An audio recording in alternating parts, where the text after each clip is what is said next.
So we have velocity as the integral of acceleration with respect to time. In other words, we're still talking about everything in time. So time is on the x-axis, okay? Oh, we're almost done with the chapter. This is the last topic. This is And the last we're going topic to be of done in about 2 seconds as well.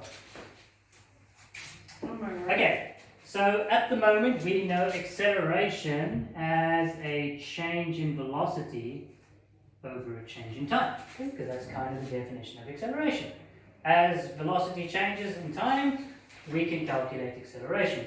And we learned that if we take the derivative of velocity, we can find instantaneous acceleration. So the instant that the acceleration is at a certain time in space. Okay? And now we can just rearrange this guy. So if I multiply both sides by dt, I will get dv equal to a dt. Okay? That means a change in velocity is equal to acceleration times a change in time. And if I take all of those changes and I add them together, right, we have a special way of writing adding something in maths. What's that thing called again? Addition? What? Yeah. The integral. Oh. The sum, right? We integrate all those little changes together and we can get velocity. Okay? So if we want to calculate the velocity and we have the acceleration, we can integrate and we can find it. Right? So we go backwards a step. Okay? Right, now there's a big difference here between velocity and displacement. So remember when we integrated velocity to get displacement? What did we assume so that we could ignore a certain somebody? What is this going to give me? Do I have any boundaries over here? No, so you're going to get a constant. I'm going to get a constant. Now what did we say in the last example when we were looking at displacement? If we have constants, we don't need Charlie. Yeah, because we just said, well, we're assuming displacement starts at 0, so therefore at time t, displacement is 0. So Charlie ends up not being nothing, it just means Charlie ends up equaling to 0. It becomes 0. Okay, so it disappears. Unfortunately, velocity does not work the same way, because you can't assume your starting velocity is 0. Okay? So unlike displacement, when we have velocity, when we integrate, we have to unfortunately find the constant of velocity. Now usually, if you think about this logically, what is going to be unaffected by a variable of time if you think about velocity? You've already done it. We just called it a different name. We didn't call it we called it something else. The constant velocity is speed? Oh, u. What is u? It's initial Initial. velocity. Is initial velocity, does it care what time? No. No. What is velocity? Let's think about what velocity is. Come on, give me the most basic equation for velocity. Distance times time? U plus Oh. at. In other words, think about it. Velocity is you start off with some velocity and then you add a change in velocity. If you don't add any change in velocity, then your initial velocity is your velocity. But if you start with something and you change it, either more or less, that's the change in velocity. And this change in velocity can sometimes be that guy if you're going backwards. That's how you get into the matrix. So when you want to find a constant of velocity, usually what you're actually thinking is usually we're looking for initial velocity. Right, so either it will be given to you or you will be given some way of calculating it. So you might either be given a point. So they can also say at 5 seconds your velocity is 0. Or after 5 seconds I come to rest. What does come to rest mean? Your velocity is 0. Your velocity is 0.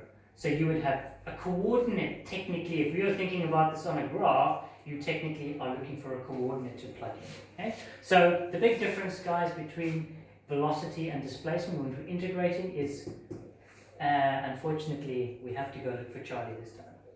So you can't just assume that this is going to be a definite integral. It's actually an indefinite integral, and you need to replace that variable with something. Okay.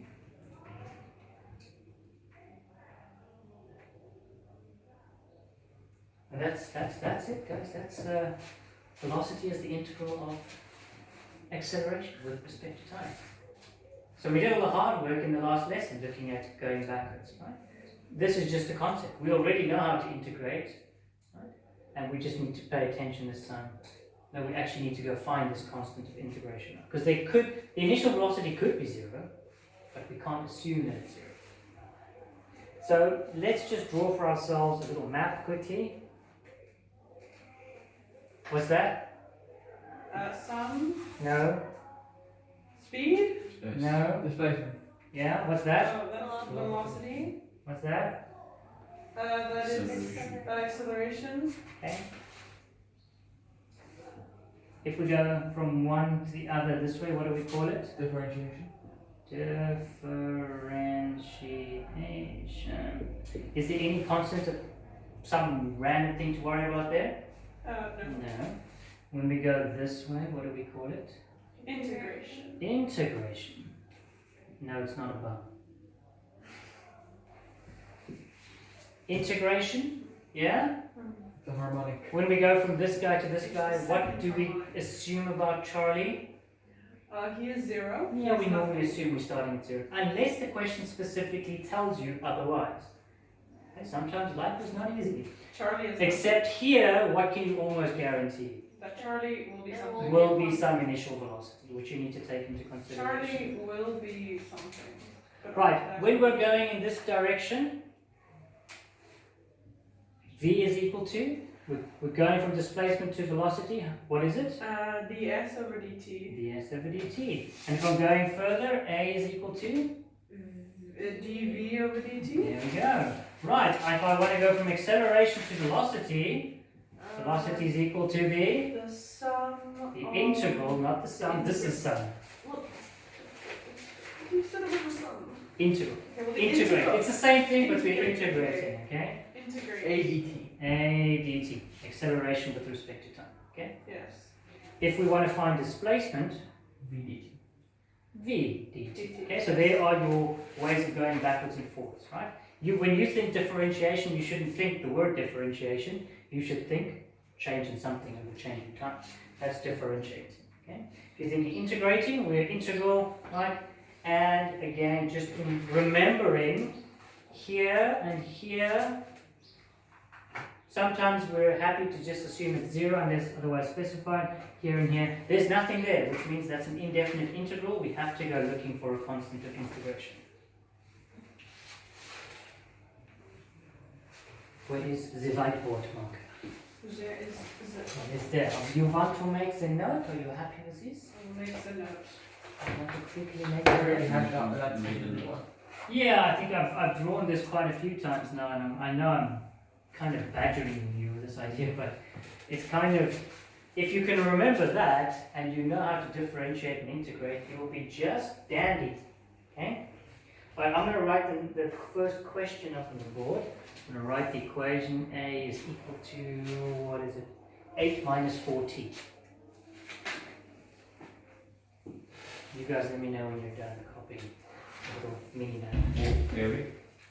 We're looking at work example 611. We always start with a nice easy one and we gradually work our way from there.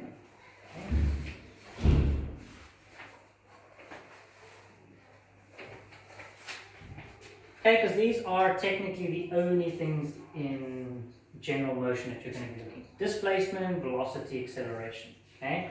You can also, with an umbrella, think of distance, speed, and well, acceleration doesn't really change when we're talking about the scale. Okay? Just remembering that these guys, except for that guy, he's special. These two, they don't care about direction. They see a minus sign and they just like, eh. It's probably like when you're in grade 1 and you saw a minus sign. What does it mean? The only thing you look at is the 1. Okay, can I take that off? Yeah, so whether you owe your friend a cookie or you have one cookie, you They never know. don't care. Either way, there's a cookie. Yeah, there There's is a cookie. That's the only thing That they is care the about. only thing, That's what yeah. distance and speed are. They only care that the cookie is there. Okay, here we have an equation for acceleration, and they asked us to find an expression for velocity at time t, and they also say we're starting with a velocity of 2 meters per second. Okay, so we have two ways we can do this. Which method you choose is entirely up to you and your understanding. I am going to caution and say maybe the better method is going to be to use Charlie, but you prefer whichever method, I'll show them both to you. Okay?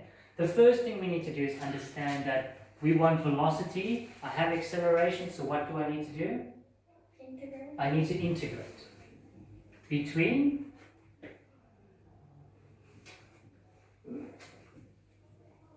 okay? I need to integrate. That's how I'm going to get there. Now, here's where the two methods come from. Have I put any boundaries in my integral? So what am I going to get? Charlie. I'm going to get a constant of integration. No problem. Okay, so I'll do method number one over here. So v equal to the integral of 8 minus 4t dt. Okay, let's integrate. Nice and easy. We're going to get. Do we need to put a box? No, because we have no boundaries. Okay, we only put the box when we've got boundaries. We're not going to. We've got a definite integral coming, which means we can't go between two values. So I'm going to have Charlie. Okay, let's go backwards. 8. If we anti-differentiate, we get 8t minus. This is going to be t squared divided by 2, so it'll be So minus 2t 2t squared. Plus, Plus Charlie. Don't forget him. Okay. Nobody likes Charlie. No one likes it. Okay, what coordinate do I have to put in here to work out what Charlie is? A equals 8 minus 4t. No. That's the equation for acceleration. Do we have They gave us. velocity What did they tell us? 2 meters per second. Yeah, so when the time equals 0, what does velocity equal? 2. Yeah, velocity equals 2. Okay? Because remember, initial velocity is when time is 0. Okay? That's what it is. And we're saying that at that time, the velocity is 2. And now I can actually solve for this. What am I going to end up with? V equal to 2. All the t's are going to be? 0. So I'm going to get 0 minus 0 plus c. So Charlie is equal to 2. And that kind of makes sense. We're starting with 2 meters per second, and then we're adding whatever change we get because of acceleration. Okay, so to complete my expression for velocity, I can say velocity is equal to 8t minus 2t squared plus 2, and I need to put, because this is mechanics, I need to put one little bit of extra bit of information in, that is meters per second. We have to add in the units after the expression as well, because this could be kilometers per hour. It could be anything. Okay? So we need to specify. And to get that, we simply look at the units we are given. What did the units say in the question? Meters per second. So there we go. Okay, method number 2, the alternative way to do this, okay, is to integrate, assuming no velocity, and to add our initial velocity in afterwards. Is initial velocity affected by the change in velocity? No. No, this is change in velocity, because acceleration is change in velocity. So if I want to integrate this, I'm going to say my velocity is equal to my velocity at time 0, the part that's unaffected by acceleration, and I'm going to add my change in velocity. Okay, and I'm again using those boundaries 0 and t to go, I'm assuming an initial velocity of 0. Right? But don't stress, because I'm going to add it on later. Because it's unaffected. Right? Acceleration doesn't affect initial velocity. Right, what is my initial velocity? 2. 2. I gave it to us. Okay, and here we will integrate. Now because I don't have a indefinite integral, I've got a definite integral, I have to put my boxes in. We're going to do the same process, we're just going to anti-differentiate at minus 2t squared between 0 and t. And this is where you would take f of 0, or sorry, f of t minus f of 0. If I replace all the t's with t's, what am I going to get?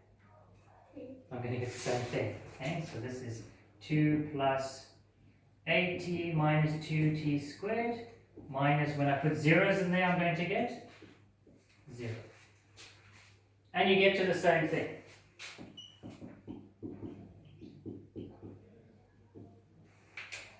Meters per second. Okay. Which method do you think you want to use? If you can understand where this comes from, you can go that route. If you prefer this route, you go that route. There's no judgment. Okay, it's whatever you prefer to do. I'm going to say maybe this is going to be better because it's quite easy to understand what's going on. Also, I might not give you the initial velocity. Yeah. I might give you some other velocity at a different time, and then this won't work. Okay, and so this is possibly the better way to deal with it. Okay? If you are given initial velocity, and you can logically work out, well, I know initial velocity doesn't care about the change, so I'll just add it on afterwards. Okay. Cool, let us move on. What does the next question say for us? Comes up with some story about the displacement of some dude and It's a particle, the dude, okay, is moving in a straight line, so that his acceleration is that. They give us the acceleration and they tell us the particle comes to rest after 5 seconds. Okay, give me the equation for acceleration. A equals 12 minus 14 minus 0.6 t squared. 14? 4t, yeah, 4t. minus 0.6 t squared. What is 0.6? 0.5. 3 over 5. So if you want to change it, if it's easier for you, you can. Just remember not to make 6 divided by 3. 0.6. Okay? Okay, they want us to find the initial velocity of the particle. Do they give us initial velocity? No, they tell us what? The particle comes to rest after 5 seconds. Is that initial velocity? No. No. Do I have an equation for velocity? Yes. No, I have one for acceleration. But I can find one for velocity. Right? What's velocity again? If we have acceleration, do we differentiate or integrate? We have to integrate. Right? A dt. That's what we need to integrate. 12t minus 2t squared minus. So the velocity is equal to the integral of, and remember we're going to get an indefinite integral here. So who are we going to have to work out? 12 minus 4t minus 0.6. Oopsie, t squared with respect to time. Okay, let's anti-differentiate. 12 is going to become 12t. That's going to become Minus 2t squared. minus 2t squared. Minus 0.6 is going to be t cubed. Minus 0.2. Yeah, 0.2 minus 0.2 t cubed. Oopsie, no brackets. And Dominic? Plus c. Plus Charlie. Plus Charlie. Okay, do I have an equation for velocity yet? Is having a constant that is another variable going to help me Well, much? if you have it's at rest at when t equals 5 seconds, then you can find Charlie. Yeah, okay, so they gave us technically a coordinate on the graph. They told us when t equals 5, at 5 seconds, what's my velocity? 0. Well, actually, they didn't even say 0, they said at rest, so we need to remember what rest means. Rest means velocity equals 0. And so this is an equation I can just substitute in and solve for Charlie. What do you think I'm going to get?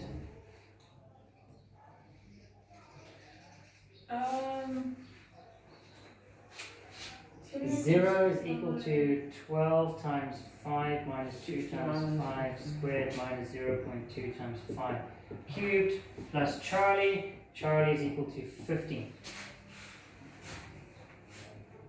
I'm good, hey? Yeah. You get minus 15, yeah. So Charlie's 15. 15. So now I can actually write my equation.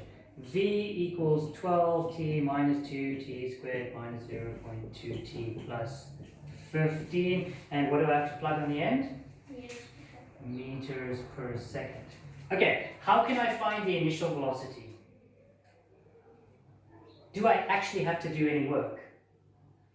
They just put you in What T is your equals initial velocity not affected by? Time. Time. It doesn't care. It doesn't care. Which variable in here doesn't care about time? Only 15. So you can, just from looking at that equation, you could say initial velocity equals 15 meters per second. How else could you have found the initial velocity? Mathematically. Let t equals 0. Yeah, at time 0, what's velocity going to be? And obviously we can see that's going to become 0, that's going to become 0, because they're all being multiplied by 0. The only thing that doesn't care about time is the 15, and that's the only thing that's left over. So you can either visually see it, or you can mathematically prove it by saying, okay, initial velocity just means I'm starting at t equal to 0. Right, what does the next part of the question ask us to do? Shall I write our equation for velocity up here? I don't know if we need it or not. Somehow I have this funny feeling they're going to make us go back another step. Yeah, displacement. Okay, what do they ask? Find the displacement after 2 seconds. Okay, so find the displacement after 2 seconds. Do I have a function for displacement? No, but we can Do make I have a one. function for velocity? Yes. Okay, so what is displacement again? Oh, no, that's distance, sorry. What is displacement again? VDT. The integral of velocity with respect to time. Yes. So state for yourself what you're doing, right? Think about the order and how I get from one to the other. If I've got velocity and I want displacement, I have to go up a little. Is that integral V?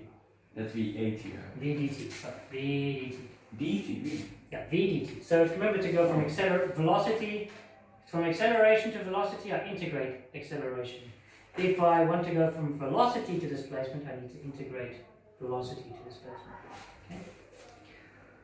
Okie dokie. Now we can go the same route again. We can either do the look for Charlie, or what can we assume about the displacement this time? Because they haven't given us any other information. What can you assume the displacement, the starting displacement is going to be 0? So either we know Charlie is going to be 0, so we can do it that way, or we can do that method where we integrate it from 0 to t. Whichever method you prefer. You're going to get the same thing. So I will do it the Charlie method because that's the method I prefer you to do it with velocity. Right? So here we go. Displacement equals the integral from, what's that function? 12t minus 2t squared minus 0.3t plus 15. That's supposed to be cubed, hey? Come on, somebody. Wait. Okay, let us It's anti-differentiate. 0.2 t cube. Oh, sorry, I'm even getting my numbers mixed up. Okay, let's anti-differentiate. We're going to raise the power by 1, divide by the new power, so we'll get 60 squared, yeah, 60 squared minus 2 over 3 t cube. 2 over 3 t cubed minus, raise the power to 4, divide by the new power, I'm going to get 0.05. 0.05 t to the power of 4, and that guy at the end is nice and easy. And who else? Charlie. Cool. Okay, we can assume at time t, displacement is, 0. what's going to happen to all my t's? 0, 0, 0, 0, displacement 0, so Charlie must be equal to 0. And if you think about it, what is Charlie in terms of a displacement function? Starting. It's starting displacement. Remember, starting displacement is like starting velocity. It doesn't care what time it is. Okay? If I told you this particle started 30 meters from its starting location in the positive direction, what would Charlie be? 30. If I said the particle started 30 meters in the opposite direction, It'd be negative. it would be minus 30. Okay, so this Charlie, basically, this guy here, it's just starting displacement, right? And it can either be given or it can be assumed to be 0. Okay, we want the displacement at After 2 seconds. t plus 15t plus 6. Okay, so when t equals 2, displacement is equal to 6 times 2 squared minus 2, blah, blah, blah, blah, blah, blah, blah. Somebody tell me what you get. 47.9. Okay, you get 47.8666666. 9 meters. Another 6 recurring. Improved. Okay, so we have to start getting into the habit of writing this and then going 47. We round to 3 significant places. 1, 2, 3. We're rounding that guy up based on what that is. That is a number greater than 5, and so we will have 47.9 meters.